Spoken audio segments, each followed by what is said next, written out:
It's incredibly important to understand how pervasive stigma has impacted the care, the treatment, and our societal view of individuals with mental illnesses. Words are very powerful when it comes to describing individuals with mental disorders and how they're depicted in the media, in cartoons, in political cartoons, and in movies. And those images, in fact, have created an environment for individuals who are mentally ill who often do not seek treatment for fear that if someone understood that they were mentally ill, they would lose their friendships, they could lose their job, they could lose their sense of community.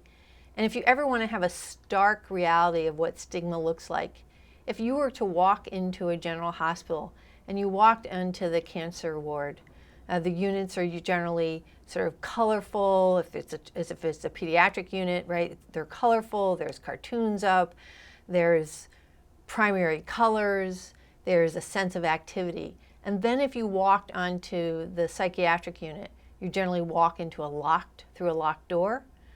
The space is stark, it is white or gray, and the furniture is usually, even in the best facilities, dilapidated.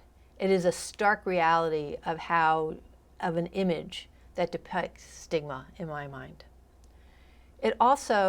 Stigma is so pervasive in the United States that we use terms. So first of all, we say the mentally ill as if it's a homogeneous group, when we know that people with mental illness range from individuals who are suffering from depression to an eating disorder to an anxiety disorder, or who may have schizophrenia. But when we say the mentally ill, most people think immediately of the 1% of the population that has schizophrenia. That's our image. It's really important that we bust that image and treat individuals with dignity and respect and support their families.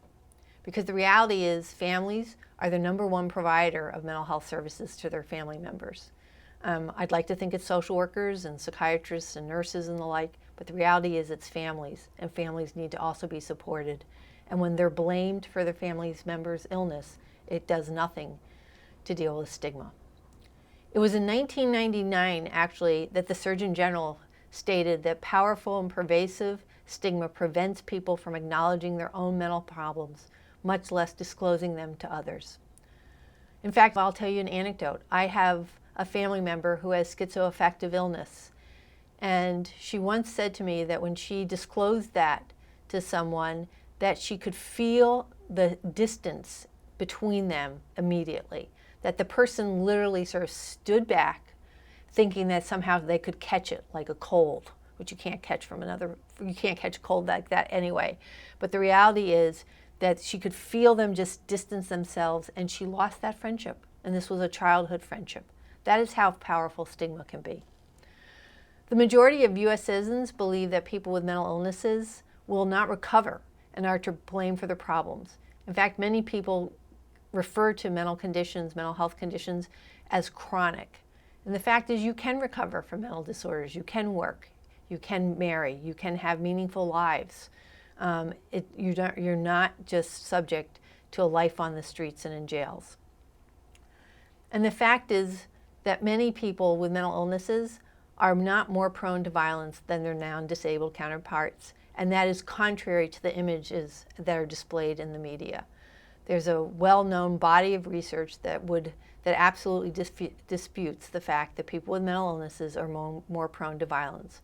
But because we live in a 24/7 news cycle, if there is a violent act, and if that person either looks odd or has a diagnosable mental disorder, then that gets conveyed that all people with mental illnesses are dangerous. And that is a myth that we need to dispel.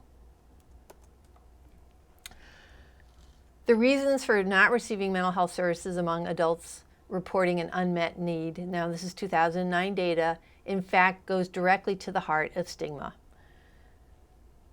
and to the fact that insurance did not cover care. So the primary reason that people did not seek services was they felt that they could not afford it.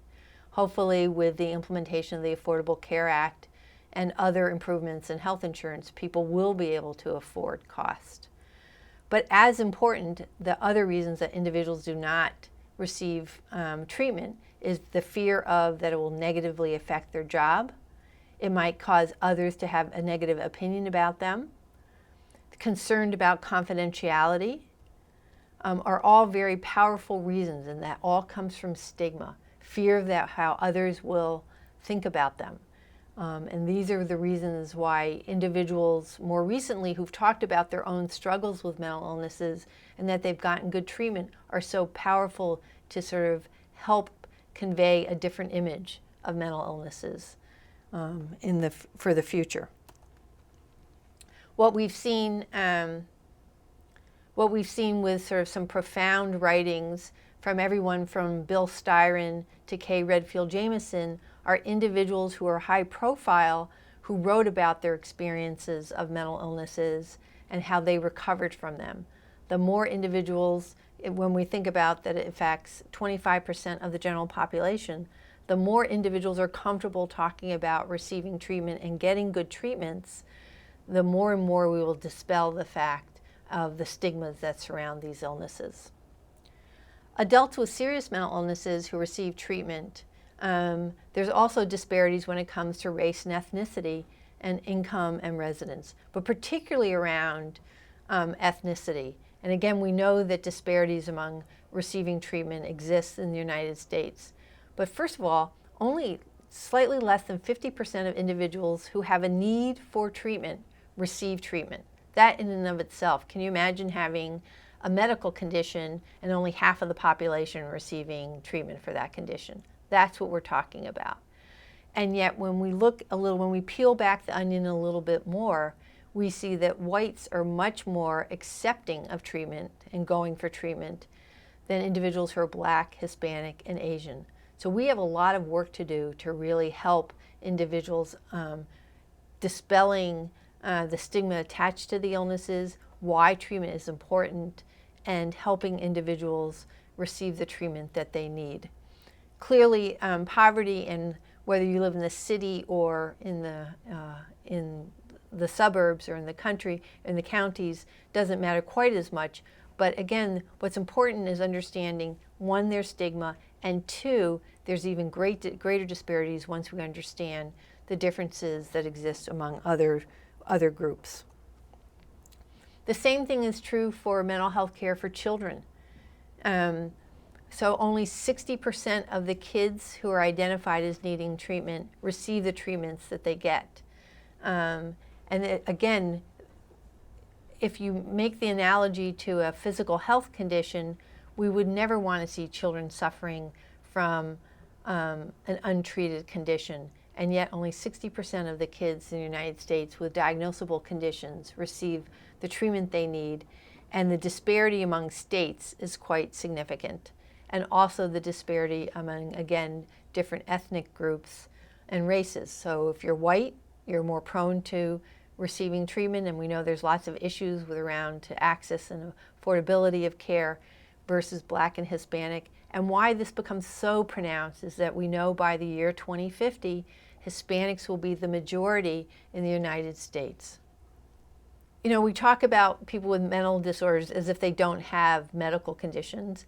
And one of those sobering moments was when I realized that people with serious mental illnesses die on average 25 years younger than their non-disabled counterparts, and they die from uncomplicated medical conditions, the likes of which most of us will not die from.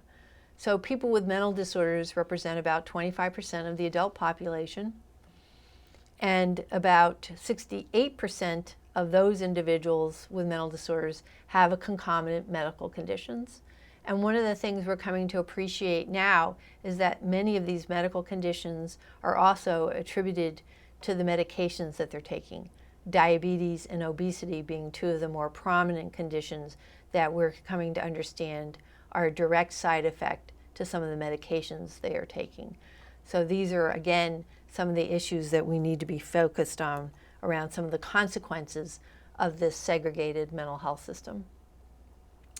As I've said, I probably overly focus on the fact that people with serious mental illnesses die younger than their non-disabled counterparts, in part because I was the first commissioner of mental health in the country that released the data that showed the consequences of a segregated healthcare system.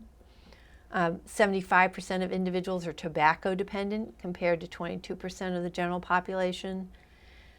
And that 15% of individuals over the age of 50 with schizophrenia have diabetes as compared to 8% of the general population. And that we know that individuals with bipolar illnesses are 50% more likely to be obese. I didn't say overweight, I mean obese as compared to the general population.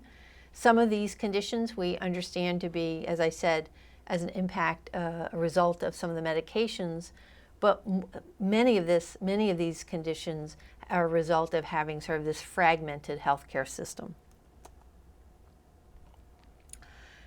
And finally, one of the great consequences of having a segregated healthcare system, now this is a complicated chart. It looks as if it isn't, but there's many things that impact this. But certainly if you were a commissioner of corrections in front of the House Ways and Means Committee, you'd be taking this to demonstrate that you need more money for corrections in your state, regardless of the state you are in the United States. So the middle line shows the decrease in census in public psychiatric hospitals. So as you can see, there's a dramatic decline starting in the mid-50s till around 1976, 79, and then it crosses with the growth in the correctional population. And then the top line shows what the overall rates of institutionalization are in the United States. It is quite true that as a result of sort of failed mental health policies and the lack of treatment opportunities, real treatment opportunities for individuals, that we have seen a cross-institutionalization of individuals from state hospitals into corrections. Now, there is one caveat to this chart that I feel compelled to speak about, and that is also one of the other changes in here is sort of the imposition of mandatory minimums, particularly around addictions and marijuana and the use of cocaine and the like. So that does impact this a little bit, but the chart in and of itself does suggest that our mental health policies need to be retooled for the future so that individuals who need treatment are not incarcerated.